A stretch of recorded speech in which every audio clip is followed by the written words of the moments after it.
members took their time to go back to their citizens, to their voters, to their constituents, and educate them, and create awareness, and speak to them, and more or less try to also gain lots of comments and recommendations from the citizens that they would therefore carry to Bunge, to the researchers. Okay. Because when the bill is being done, it's not being done in a vacuum.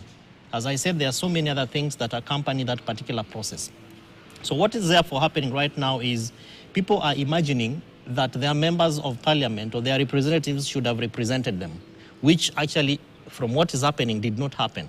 And that is one of the things that many Kenyans, if you look at even the report of the finance bill, very many people, I think there were over 289 plus institutions that sent their submissions to the budget committee at KICC and in the various different conversations that they were having. Yeah. The question is, did they take into account the concerns that citizens were talking about? And from what is therefore emerging, it is very clear that that did not happen. Okay. Now, that therefore presents a very difficult circumstance for the common citizen. And I think for me, KRA is not even the issue, because KRA is a state agent that is supposed to help in collection of taxes, and they don't do these things by themselves. They are guided by laws, and that law is a Finance Act. Now, to the level that even the chair of the Budget Committee of the National Assembly should be the first one to point holes at a document which he very vigorously and ferociously, defended. I think that is a clear indicator of black-headedness, if I could say, and a level of treating the citizen as somebody who has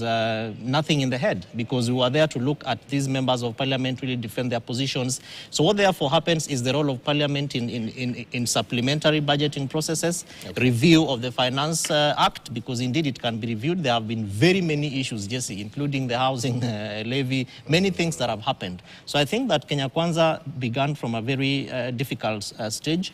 They failed to put in the aspect of research in terms of what they campaigned for and the reality on the ground, and therefore the space of the citizens